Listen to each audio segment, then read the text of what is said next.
President Clinton tightens the economic screws on Cuba, stopping short of military action for the shooting down of 2 light planes on Saturday. NBC News in depth will tell you about those Cuban groups, their passions, their provocative ways. In California, Hang Noor, who survived the Cambodian killing fields and won an Oscar, killed by mysterious gunshots. And on Health Watch tonight, the brain, how it behaves during a coma, how science is now altering that behavior. From NBC News, this is NBC Nightly News with Tom Brokaw.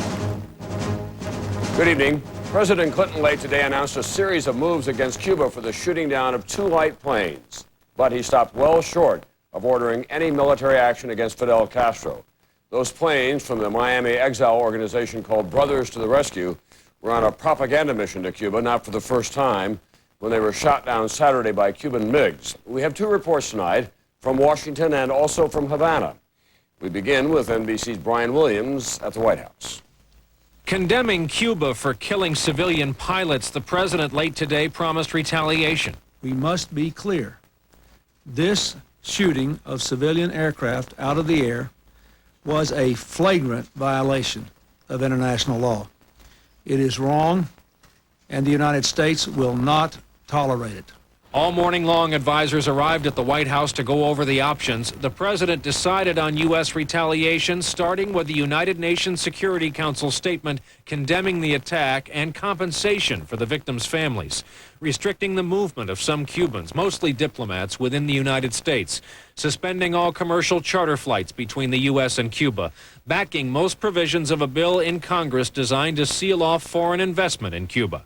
Saturday's attack was an appalling reminder of the nature of the Cuban regime. Repressive, violent, scornful of international law. It started sometime before 2 p.m. Saturday when 3 small Cessna Skymaster aircraft took off from Opa-locka Airport near Miami. At 2:57, one of the pilots from the group Brothers to the Rescue tells the control tower in Havana of their intention to fly into airspace south of the 24th parallel. The pilot is warned of possible danger, and at 3:09, 2 Cuban military jets are airborne. At 3:24, the 2 MiGs receive permission to destroy. The 2 small planes are shot down within 7 minutes of each other. Cuba insists the planes were within its airspace. The U.S. does not agree. Last August, the U.S. government warned travelers of Cuba's threat that any boat from abroad can be sunk and any airplane downed. The State Department said it takes this statement seriously. The actions announced by the president today don't come near what some say is required to send Fidel Castro a stronger message. He has downed 2 civilian planes with American flag, American citizen on board, engaged in a humanitarian mission, and we consider this an act of war. The option of a military response was discussed and then rejected, but aides here don't mind the Cuban government knowing it's still an option. Brian Williams, NBC News, the White House. This is Ed Rabel in Havana. Outwardly tonight, Cuba remains calm, but the Castro government is accusing the Clinton administration of lying about Cuba's legal right to shoot down the planes. We are in the middle of a situation that we didn't create. We are listening and following statements that are full of lies. Still, somewhere on this island, Cuba is thought to be hiding a spy, the man U.S. officials believe infiltrated Brothers to the Rescue and set up the 4 pilots who were shot down and killed on Saturday. Juan Pablo Roque, who flew missions for Brothers to the Rescue, is the man under scrutiny. Earlier today, FBI agents were at his home in Miami to question his wife on his whereabouts. He disappeared from Miami several days ago, and sources tell NBC News he arrived here in Havana on Friday, the day before the shootdown.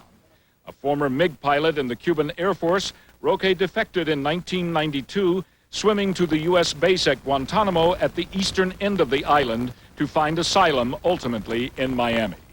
He even wrote a book called Deserter for the Foundation, accusing Fidel Castro of treason against the Cuban nation. Today, Alarcón refused to confirm or deny that Roque was Cuba's spy. We will, at the appropriate time, provide you with more details of those things. How surprising is all this? U.S. intelligence officials told NBC News months ago they suspected Cuba's spy apparatus had infiltrated every Cuban exile group in the United States, and that certainly included Brothers to the Rescue. Ed Rabel, NBC News, Havana. And late tonight, the Pentagon announced that it has now called off the search for any survivors from the shooting down of those two small planes, concluding that no one was able to survive. More on the small group of Cuban exiles who drew the United States into this major international incident. Who are they? What's their mission? Their passions? That's NBC News in depth later here on NBC Nightly News. Israel tonight is again a country in mourning and in a rage. More terrorist bombings, including a bus in Jerusalem, killed 25 yesterday, including 2 young Americans. The bodies of the Americans who were studying in Israel are being flown home tonight. Matthew Eisenfeld of West Hartford, Connecticut, and 23-year-old Sarah Duker of Teaneck, New Jersey. They were engaged to be married. NBC's Richard Roth now with more on the bombing and the consequences. Tension snapped in Jerusalem when a car plowed into a crowded bus stop, killing a woman and injuring more than 20. The driver was a Palestinian American visiting the West Bank, but police don't think the crash was a terror attack. They think the driver simply lost control. Still, when he stepped out of his car, the driver was shot dead by civilians who were angry or frightened after yesterday's suicide bombings.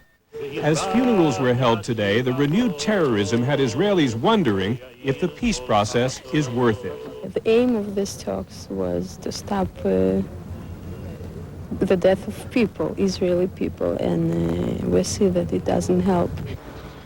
School children today bowed their heads for a moment of silence, and candles blossomed in a makeshift shrine to the 25 people who were killed.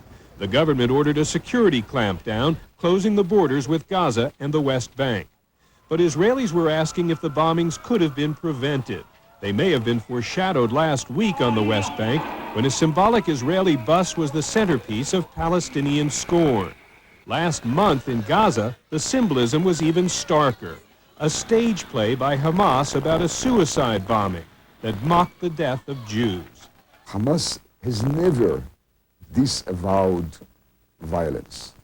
Their attitude is very pragmatic.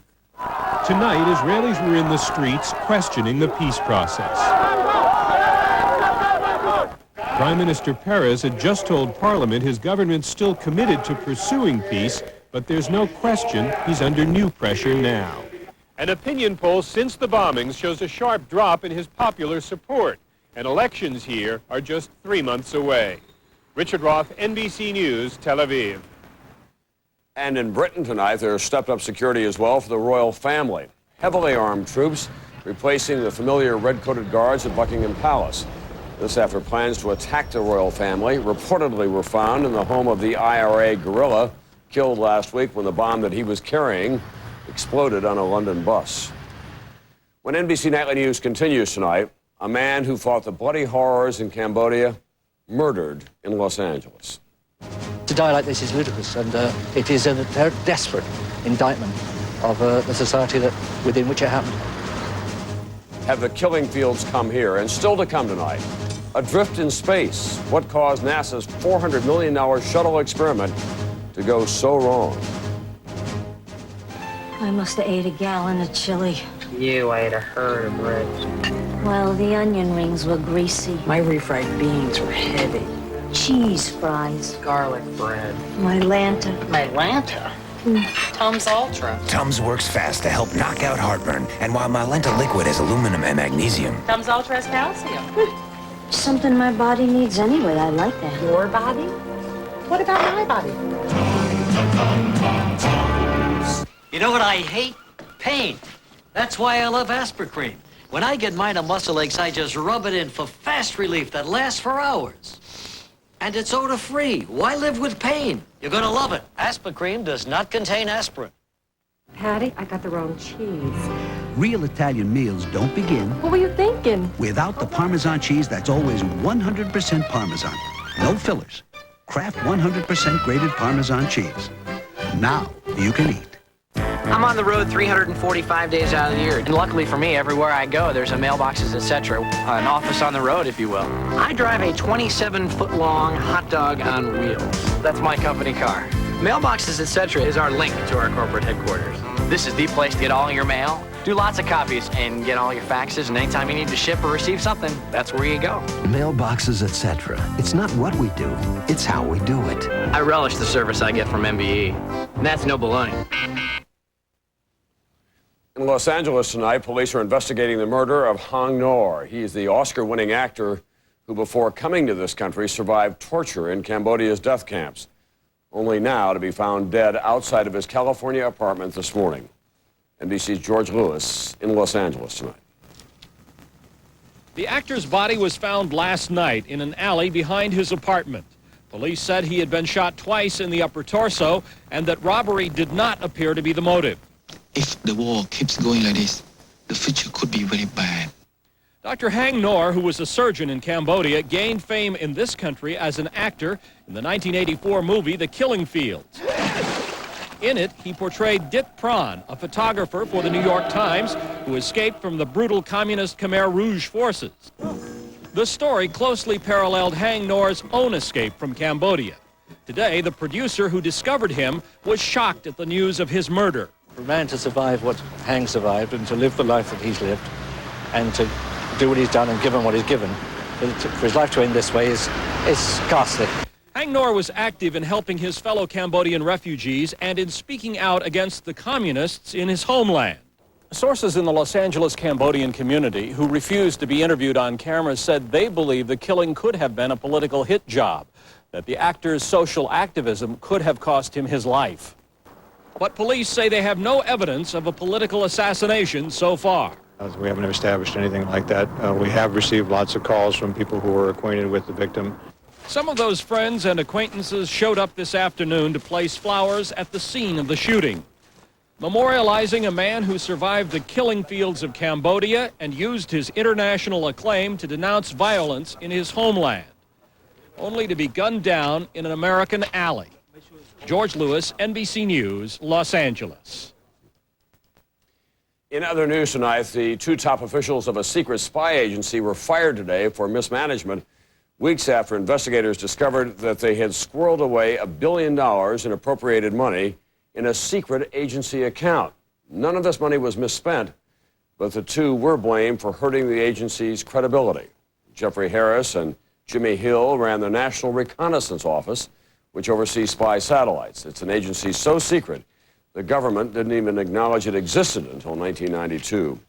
On Wall Street today, the roller coaster ride continued with the Dow losing more than 65 points in very heavy trading. The NASDAQ was down as well. When we come back, NBC News in depth tonight, the small band of Cuban Americans who lost 4 of their own and created an international flashpoint. Who are they?